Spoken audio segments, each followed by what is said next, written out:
New York.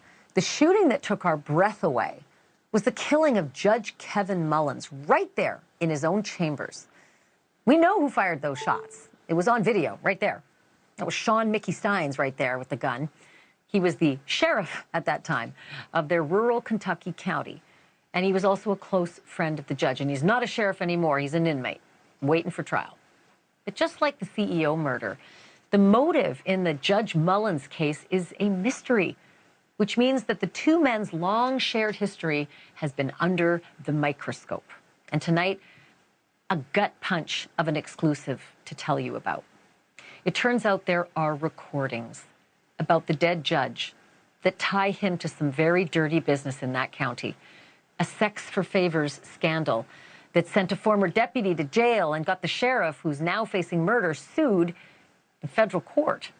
News Nation investigative producer Allison Weiner uncovered these recordings, and she joins me live now. You're such a great producer. I mean, we send you out to dig this stuff up, and then I have to have you on television to report it. What kind of a recording are we talking about, Allison? Well, these are recordings from the criminal investigation into Deputy Fields, the guy that went to prison for the sex for favor scandal. And Deputy Fields was convicted of rape 3, of sodomy, and also of perjury. So the recordings are from his victim. And she subsequently has filed the civil rights lawsuit in federal court. The victim is Sabrina Atkins, and she was interviewed by police about what had happened to her when she was an inmate in Fletcher County in Whitesburg. And that's where Sheriff Stein was working, and also where Ben Fields was working. And these recordings, I was listening to them, and I just sort of stopped and was like, I'm beginning to see that Sheriff Stein's life was coming apart, like sort of one block at a time. And this was not a good thing that I was listening to. And let's take a listen to it, and then we can talk about it. He does have some videotapes of some stuff in the judge's chambers. What kind of stuff? Just with girls, sexual and stuff. What describe? Have you seen the videos? I've seen one partly, just him having sex with girls for their able to get out of jail. Who was having sex?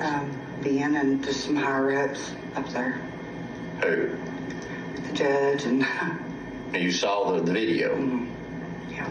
What did you see on the video? I mean, I've seen Judge Mullins having sex with a girl.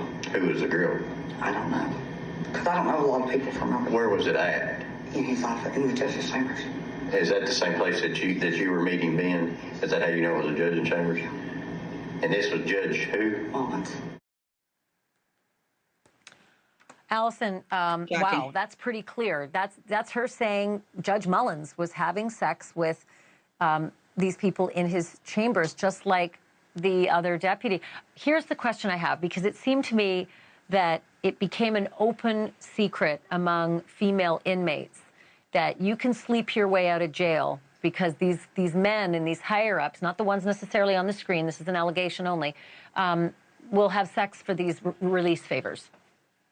That's correct. And by the way, the Sheriff Stein, denied during his deposition, which was a couple of days before the murder, that he had he had any idea that any of this was going on. But the fact is that the plaintiff in the lawsuit, again, Sabrina Atkins, said that she had heard rumors and that you could exchange sex for not having to wear your ankle bracelet. She didn't say that specifically, but for some favors. And that's exactly what ended up happening, because she couldn't afford to pay for the ankle bracelet. You have to pay for the ankle bracelet weekly. And those are the allegations in the civil lawsuit, that Sheriff Stein should have known or knew about what was happening with Ben Fields. And Sheriff Stein is the big name in that lawsuit. It's Sheriff Stein and unknown superiors and Ben Fields.